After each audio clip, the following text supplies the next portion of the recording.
Raise your hand, we'll get a mic to you. Coach, you lead the score, but defensively, what you guys were able to do on Rochelle specifically, and then Igbanu in the first half, and then really throughout the game, can you just kind of elaborate on just being able to control those two guys? Igbanu's the first team all-conference player. You know, some people say things that they get a little bit, they have no clue what they're saying. And it's like, I hear this term a lot, well, he's a pro. Well, how would you know what a pro is? And most of the time, you're not qualified to make that statement. I'm qualified to make this statement. That kid's a first team all-conference player. I'm going to vote for him first team all-conference. That's the way I know. He's a load. He's really, really good on that low post. He's just got a knack for scoring. Rush hour hurt us at their place down the stretch. That and the fact we couldn't make a shot. But you know what? Yesterday, was it yesterday or the day before, Nate? Day before, got a little knock on my door.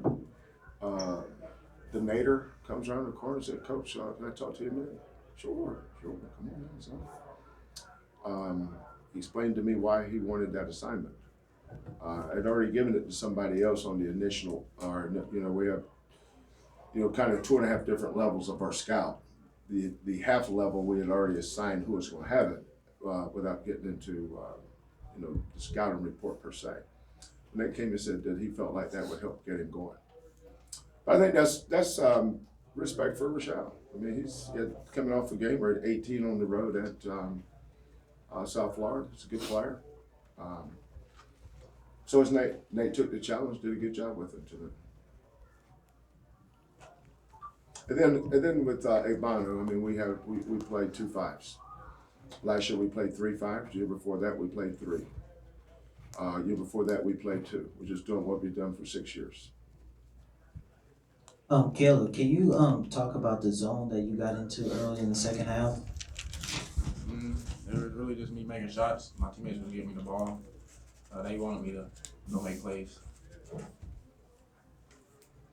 Coach, how much do you preach, keeping your composure in situations like that? And what did you sort of see there when all the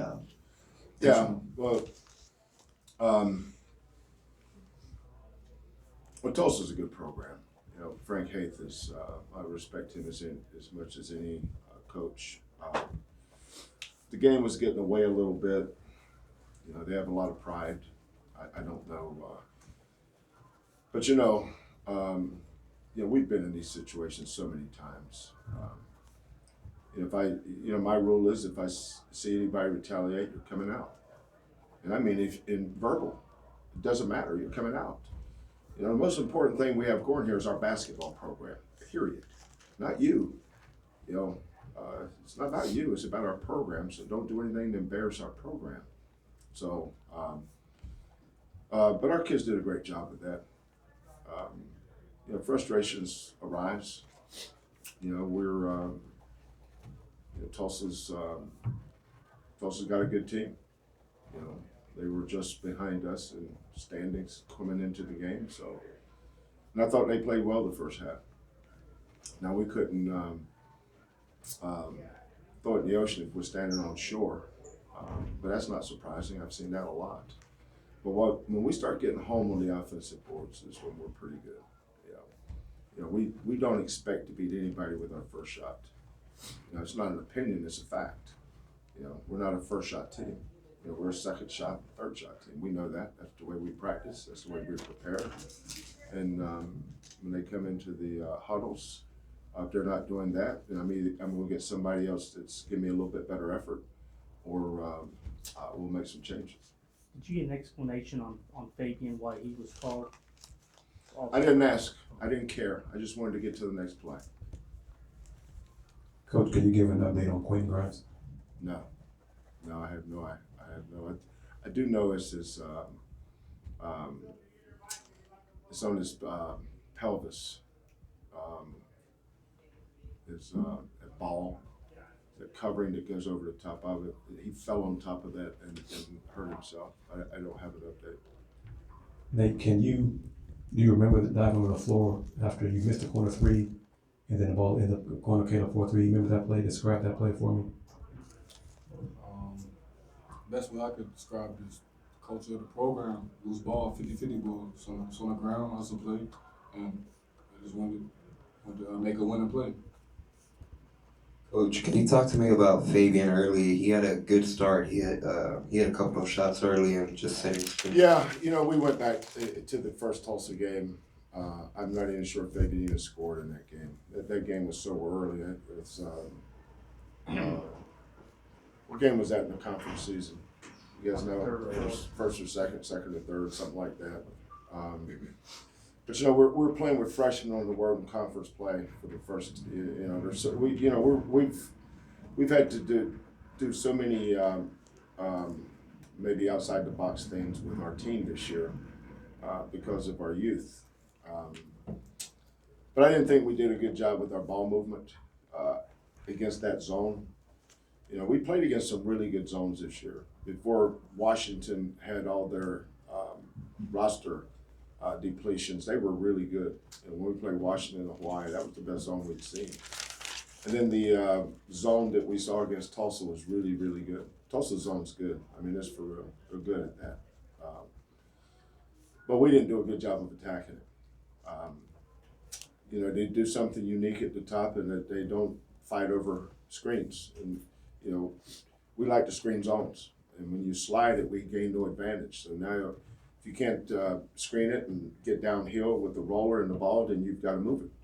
And that's what we did a great job tonight. But the guy that we needed to get the ball to on the baseline and at the top with the space was Fabian. Fabian's a really good mid-range shooter. And he didn't get enough shots against Tulsa. And then at halftime tonight, we tweaked one thing with Caleb, making him a baseline runner and just told him to attack. And but plays don't work, players do. So credit to Caleb. Freshmen, they went through it last year as freshmen. Freshmen hit that wall a little bit now.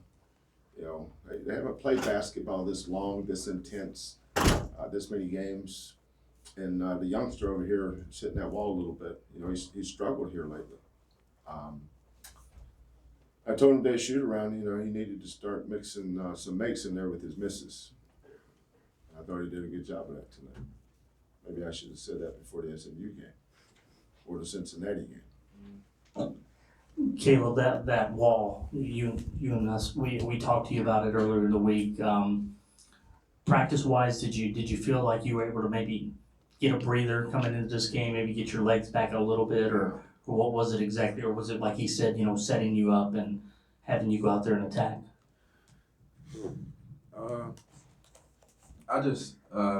came into the game, I didn't want to settle for threes because it's been off. I started getting my shots off mid-range and then they just started coming to me easily. Nate, can you talk about the adjustment you guys made on the defensive end in the second half? We've had struggles in the year, and it's coming out in the second half. We've been good in the first half. The second half let up, and we've cost us some games this year. So it's just still staying with that mindset of second half. We got to come out second half and just keep playing with the same intensity and just keep pounding them and pounding them. So that was the only adjustment, just knowing that second half is kind of our weakness and just overcoming that weakness. Nate, with your defensive intensity, can you notice when teams start to get frustrated, and do you sort of feed off that? I mean, yeah, you can feel it a little bit. You can. It's just gotta stay locked. We just stay locked in and just don't let them score. Just keep playing defensive. and what made you ask for the assignment? What made you go to coach and ask? It's that time of year, and I just felt like I just wanted to impact winning and just win. So I just want to win. So I just want to do whatever it takes to win and get us going and have that attack first mentality.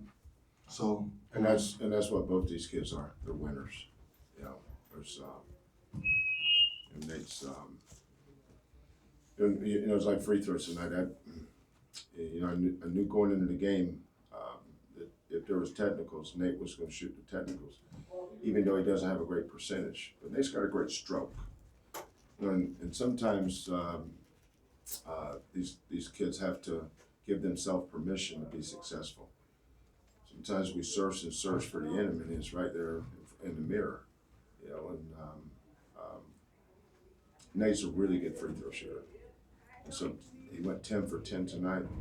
Doesn't surprise me.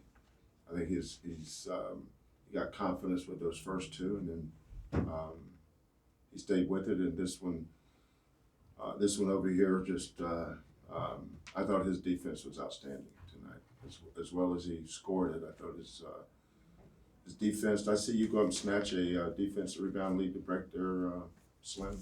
5 of them. My bad.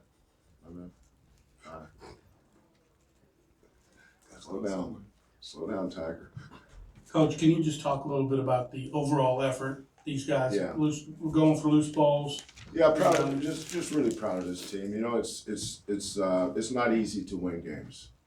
You know, it really isn't. It's hard to win a game. People take for granted this never competed. They've never been in the arena.